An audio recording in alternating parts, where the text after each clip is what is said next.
In the age of clout and live streaming, one streamer crossed a line again and again. This is the story of Johnny Somali, whose provocations in Israel, Japan, and South Korea have become a legal nightmare, a saga that may end with the consequences he finally deserves. Ramzi Khalid Ismail, known online as Johnny Somali, built his notoriety not with skill or heartwarming content, but with provocation. He jumped from platform to platform, Twitch, Kick, Rumble, stirring outrage, courting controversy, and chasing clicks. My hat. 자, 이쪽으로 오세요. 거기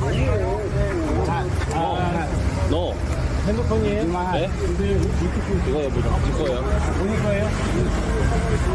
네. 저 어깨 다쳤어요. 이거 모자예요? 이거 주세요. But his performances weren't just comedy.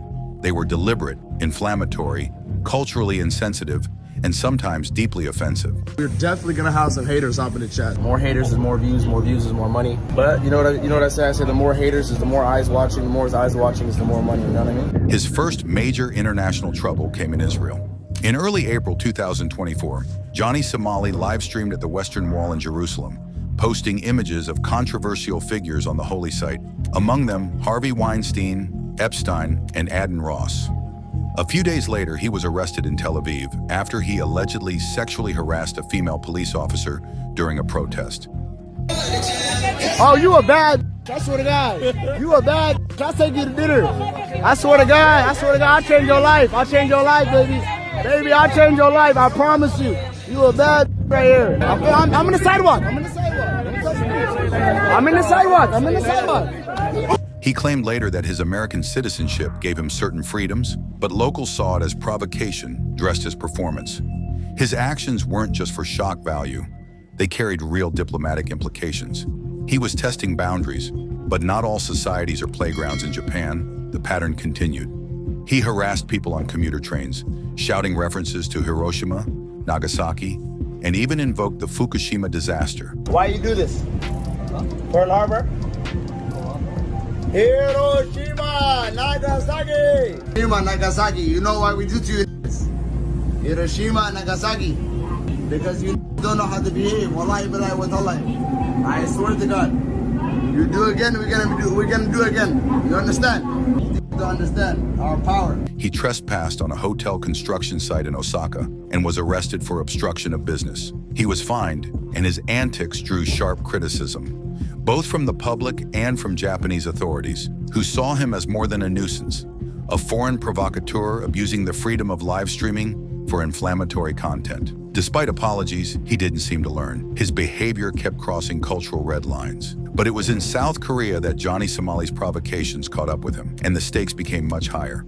In October 2024, he live-streamed himself kissing and performing lewd dances around the Statue of Peace. Some people say it's not a political stance, what I did to the statue. But technically, because I feel like this live streaming is my expression. It's how I express myself. Yes. It's an art form to me. I understand why the Koreans are mad about it. I do not understand why anybody outside of Korea or anybody without Korean descent would be angry about it. I don't know. To me, it's still a piece of metal. I hate to say that. A memorial to the comfort women, victims of Japanese wartime sexual slavery. He shouted Takeshima, using Japan's name for disputed territory, and even waved the Japanese rising sun flag, a symbol deeply offensive to many Koreans. He was also charged with obstruction of business after pouring cup noodles on a table in a convenience store, playing loud music, and causing public disruption.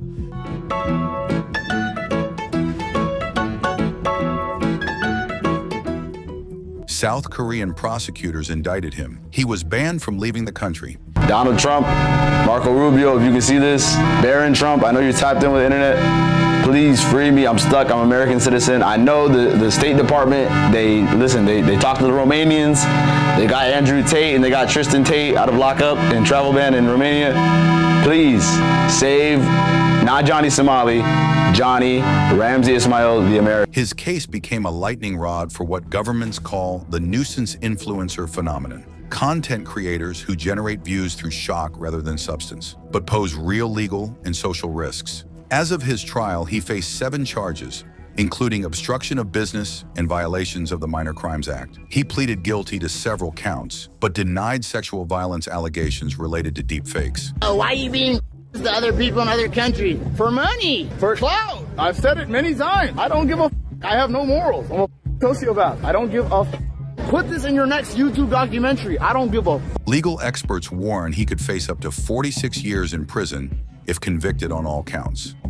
His next trial hearing was scheduled for August 13, 2025.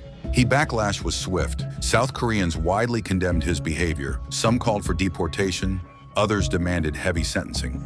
Meanwhile, supporters claimed he was being targeted for performance art, begging for a platform that tolerated provocation. Adding fuel to the fire, hackers reportedly tracked his location via his own live streams, exposing him further to the wrath of those who refused to let him cause trouble without consequence. He even faced physical assault. A former Korean Navy SEAL turned YouTuber confronted him live. The man was later handed over to prosecutors.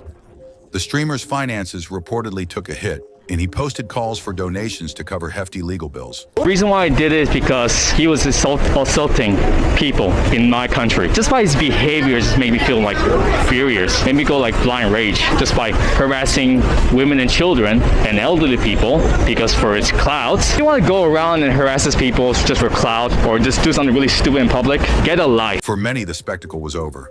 Johnny Somali's stunts were no longer harmless pranks, but a serious breach of social contract. As the courtroom battles rage on, one thing seems clear. Johnny Somali is no longer just a provocateur. He's a man facing the real-world consequences of his digital provocations. I'm being gang stalked. I'm being gang stalked by Asians all over the world. W stream. Are you guys enjoying the stream today? Whoa! With mounting legal risk, travel bans, and growing public condemnation, this could very well be the deserved end to a chapter defined by shock, disrespect, and performance at any cost. There's 4 charges that was in that trial. Fourth charge, which he just discovered about, he didn't know anything about it today, and his lawyer didn't know anything about it. Yeah, they were today. pretty shocked. In the Korean system, once the police decide to actually formally charge you and they send it to the prosecutors, that's pretty much it. That's where you get the 90+% conviction rate. You're pretty much done. If they've decided to go that far, that means they have the evidence to prove the crime.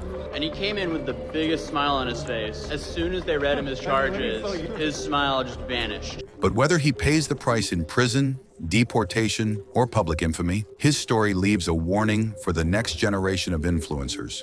Fame without respect has a steep price. Johnny Somali's saga may be winding down, but the ripple effects of his actions are only beginning. The digital world may be borderless, but accountability is not. Subscribe for more investigative documentaries. Thanks for watching.